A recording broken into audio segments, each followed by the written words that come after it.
Ontem foi intimidatório. Você que é jornalista, o que estava fazendo nos últimos 40 minutos que não olhou no Twitter? O meu dia, meu caro, eu sou o repórter, eu pergunto. Eu não vou te responder essa pergunta. O meu trabalho na conferência de imprensa, garantido pelos regulamentos das competições, é perguntar. Se você não se sentir à vontade para responder, é seu direito. Mas o meu trabalho aqui é perguntar. Essa resposta do que eu estava fazendo, eu vou dar para o meu superior, para o meu editor. Não é para você. Não é aqui. Claro que você não vai dizer isso na entrevista coletiva. E um ponto importante: ninguém faz isso da maneira como o Zubeldia fez ontem, como o Kudê fez com você, em Champions League. Porque é multa. Porque é punição. Entendeu? Assim, esse é o ponto. Agora, claro que o repórter tem o direito de responder, mas o que precisa ficar mais claro nas conferências de imprensa é que elas têm que ter regras. Conferência de imprensa não é debate, não é mesa redonda. Conferência de imprensa é onde você vai para perguntar e tirar dúvidas sobre situações que aconteceram no jogo. Por exemplo, Zubeldia, por que você se indignou com a arbitragem? E ele tem todo o direito de dizer por quê. Perfeito. E outra questão, Hernan, você falava antes sobre a reclamação do São Paulo contra a arbitragem e tal. Sempre que tem esse assunto, e muitos clubes fazem esse tipo de reclamação, né? Dependendo do que aconteceu, o clube vai à CBF, pede para ouvir os áudios, enfim, conversa. De forma bem prática, Hernan, o que o São Paulo espera que aconteça? Ele espera que o Marcelo Guilherme Henrique não apite mais os jogos dele? Ele espera exatamente o quê, assim? Claro que esse é o pedido, como você já colocou, mas assim, pode acontecer de fato, a CBF pode assim, não põe mais ali para a gente não se incomodar. Isso, na prática, é algo que pode acontecer? Não, Maria, isso aí é mais um posicionamento de bastidor, né? Isso aí é mais para mostrar força de bastidor e para você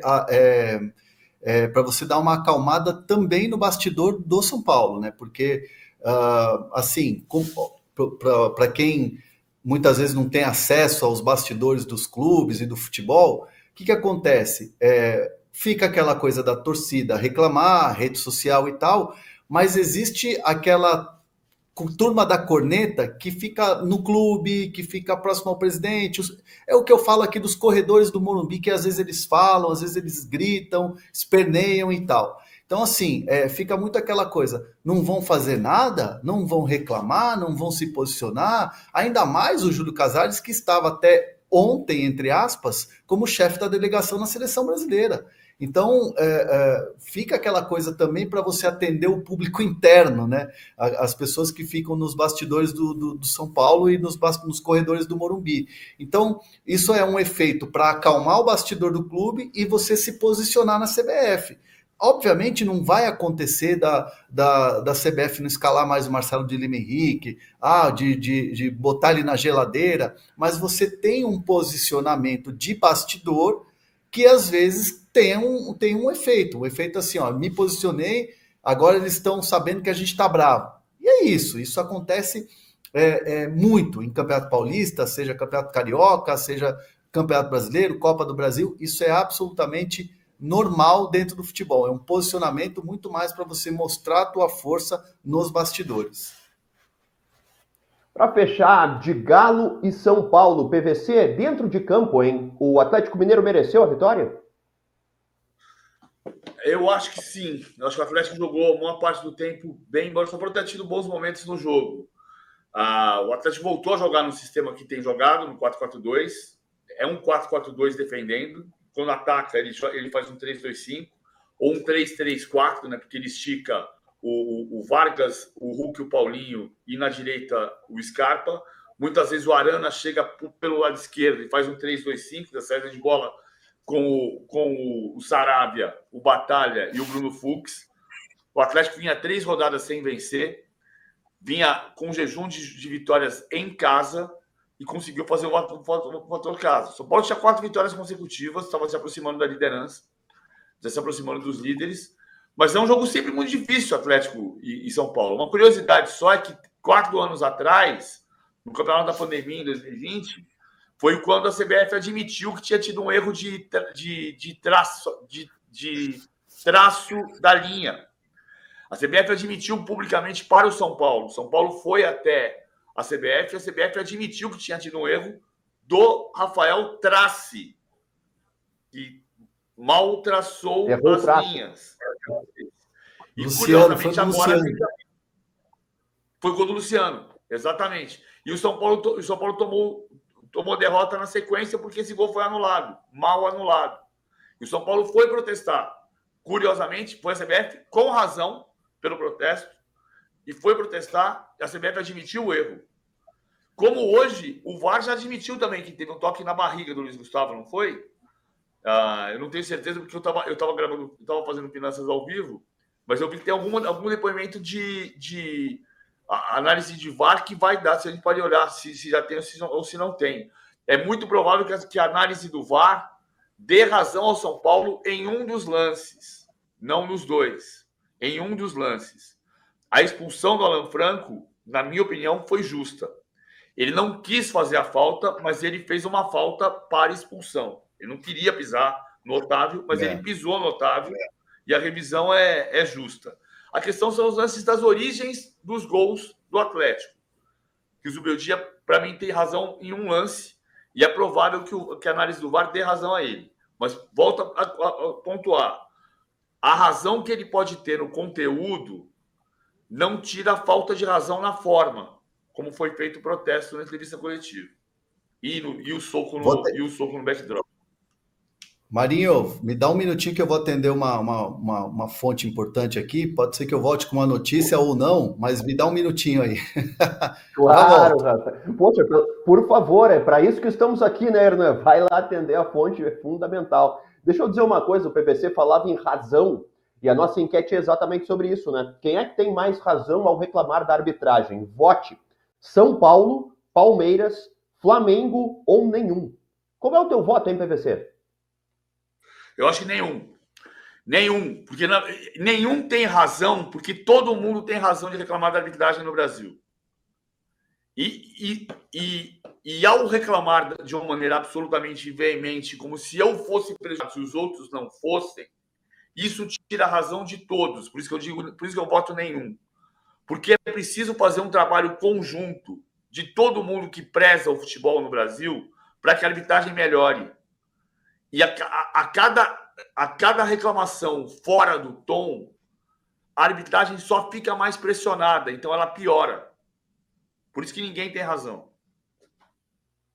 Certamente. Bom, vamos falar de Palmeiras também, porque o Palmeiras venceu o Atlético Goianiense por 3-1 e está ali junto com o Botafogo na primeira posição do campeonato, empatados em pontos, ambos com 33.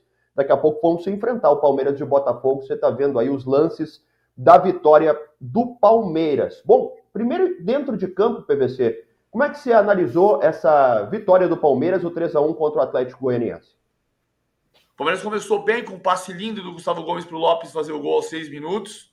Tomou o gol do Shailon, que foi um petardo no ângulo. Acho que o Everton não tinha que fazer, a bola foi muito no ângulo. E aí o Palmeiras fez um primeiro tempo muito ruim. Muitos erros de passe, muitos erros de conjunto, muito vulnerável, muito difícil para entrar na linha de 5 defensores que o Wagner Mancini montou. Essa aqui eu falo da história de desdentar a linha de 5, né? Bem isso aqui, o passe do Gustavo Gomes no quarto homem da linha. Você quebra essa capacidade da linha de defender. Foi exatamente o que desdentou essa linha de 5 homens que o Wagner Mancini tinha montado.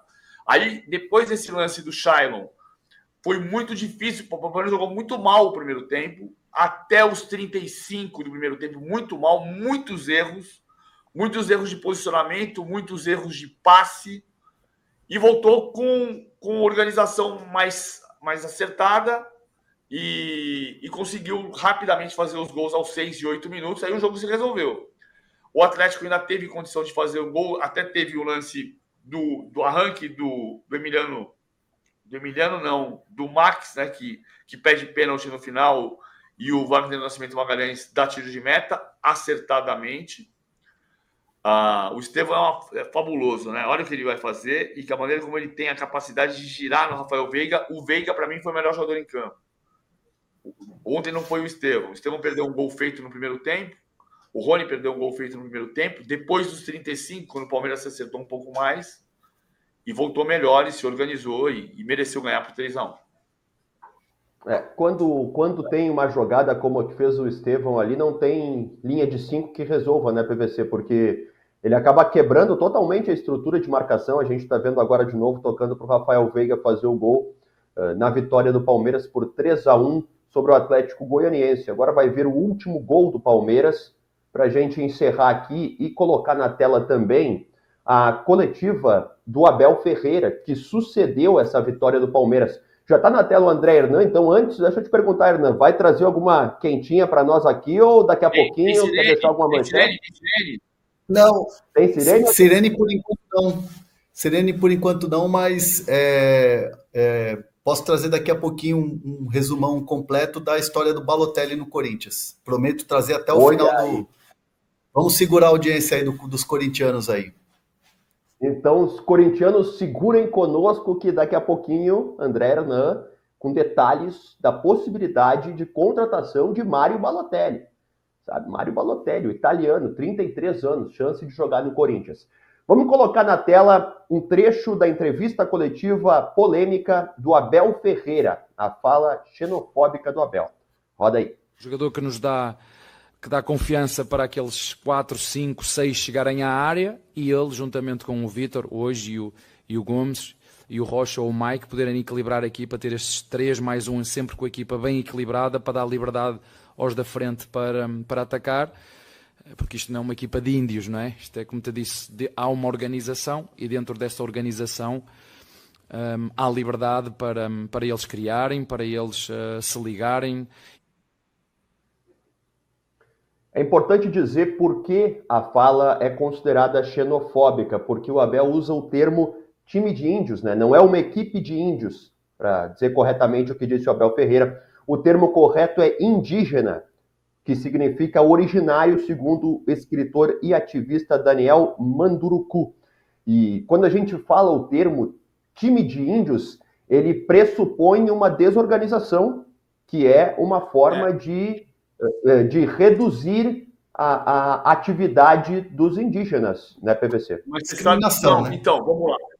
Eu acho que vamos por partes. Você tem toda a razão e o termo índios tem que ser excluído, e o termo time de índios, que é uma gíria, uma expressão usada em vestiários brasileiros há décadas, tem que se extinguir, certo? Estamos de pleno acordo com isso. Por que nos vestiários brasileiros apareceu a expressão time de índios como time desorganizado? Como sabemos, indígenas não são desorganizados. Indígenas têm alto nível de organização. Então, por que nasceu nos vestiários de times brasileiros a expressão time de índios? Em referência aos filmes de faroeste. O Filipão usava muito isso nos anos 90 e ele falava em referência a si próprio. Como foi o que o Abel fez. E o Filipão foi técnico do Abel na seleção portuguesa. O Filipão falava, a gente estava no primeiro tempo jogando muito mal, a gente estava parecendo time de índios, dizia o Filipão nos anos 90. Eu só estou usando essa expressão porque estou replicando como dizia o Filipão. Aí você perguntava para ele, e eu participei de muitas coletivas com o Filipão, por que isso? E ele respondia, você nunca viu o filme do John Wayne? Você nunca viu o filme do John Wayne? Nos filmes de faroeste, os índios só atacam e sempre perdem. É daí que surgiu essa expressão nos vestiários do Brasil como uma espécie de gíria mal aplicada que deve aparecer do vocabulário pela xenofobia, mas a expressão não nasce de uma suposta desorganização dos indígenas, que não há. A expressão nasce da relação aos filmes de faroeste, que os técnicos do passado eram fãs, seja o Filipão, seja o Dalton Menezes, seja o Enio Andrade. que falavam em relação aos filmes, e a expressão era sempre assim: você nunca viu o filme do John Wayne? Era exatamente esse o ponto. Porque o homem branco sempre ganhava no final, porque nos filmes os indígenas atacavam. Apenas atacavam, só apareciam nas cenas atacando. Era por isso. Se pinta e sai correndo. O índio se pinta e sai correndo querendo flechar, aquela coisa toda de maneira desorganizada. Na minha adolescência, quando eu jogava futebol, eu já ouvia, imagina, hoje com 43, já faz um tempinho, então eu ouvia já essa expressão na época do futebol, e ali ouvia de treinadores, né? Então, assim, é uma expressão já bastante antiga, não cabe hoje, é verdade, mas é aquela situação que a gente faz, né? Aquela reflexão que a gente faz. Todo dia a gente tira um pouquinho do preconceito que está enraizado na gente. Isso é um exercício diário que a gente tem que fazer. E eu acho que passa muito por essa fala do Abel Ferreira. Não dá para... não é o fim do mundo, meu Deus do céu, o Abel tem que ser banido do futebol. Pelo amor de Deus, não é isso. Mas é de se fazer uma reflexão sobre termos que existem dentro do futebol. E o futebol a gente sabe que é um campo do preconceito, do machismo, principalmente quando a gente tem a participação das mulheres. Outro dia o Ramon Dias, que hoje é técnico do Corinthians, quando era técnico do Vasco, falou que mulher no VAR é um absurdo, né? Então, assim, são pequenas coisas que são, muitas vezes sutis, mas que elas têm que ter esse debate. A gente tem que ter esse debate todos os dias para tirar o preconceito que muitas vezes ele é enraizado dentro da gente. Importante dizer também, PVC, Hernan, todo mundo que está nos assistindo, que o Abel Ferreira se manifestou, né? Ele disse em nota enviada ao UOL: vivo e trabalho no Brasil desde 2020. Tenho profundo... Oi? Diga, PVC. Acho que foi o GE. Porque a primeira matéria sobre a questão do time de índios foi do GE. Então, pode ter mandado para os dois portais, pode ter mandado para a gente.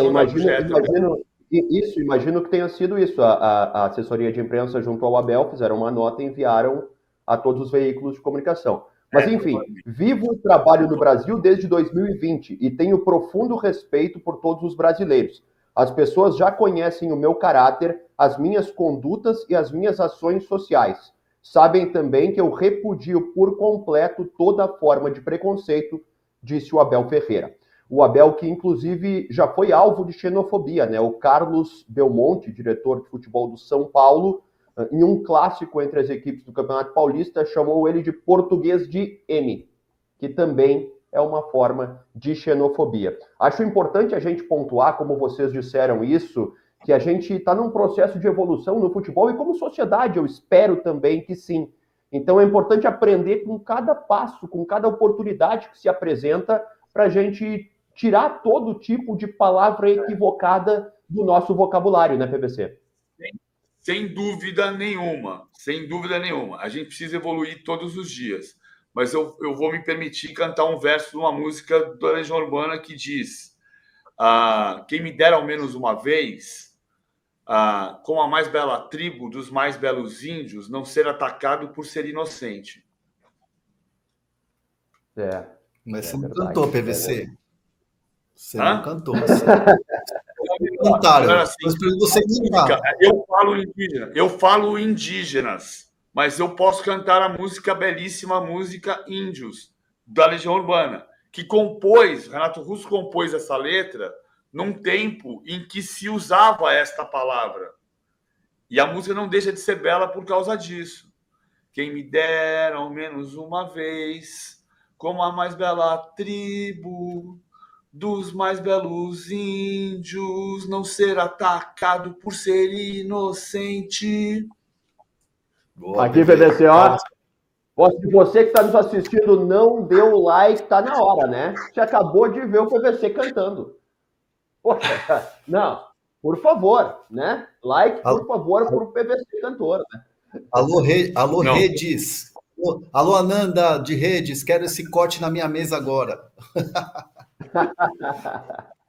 Vamos falar também da relação Abel Ferreira, Arthur Jorge, PVC, porque eles vão se enfrentar ali na frente, estão dividindo a liderança do Brasileirão. Eu até separei que o Botafogo e o Palmeiras eles estão separados na tabela pelos gols marcados, porque eles têm a mesma pontuação, as mesmas vitórias, o mesmo saldo tá aí na tela, e nos gols marcados o Botafogo é líder, o Palmeiras é segundo, 27 contra 25.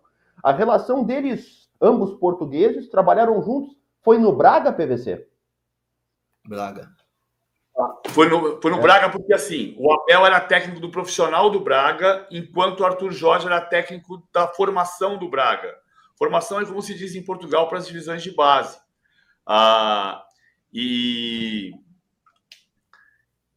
Eles não são exatamente amigos, mas são próximos. São tão próximos que têm o mesmo empresário. Né? O mesmo empresário, o Hugo Cajuda, foi quem ajudou a trazer o Abel para o Palmeiras, quem ajudou a trazer o Álvaro Pacheco, do Vitória de Guimarães, para o Vasco, quem ajudou a trazer o Paulo Souza para o Flamengo, quem ajudou a trazer o Arthur Jorge para o Botafogo.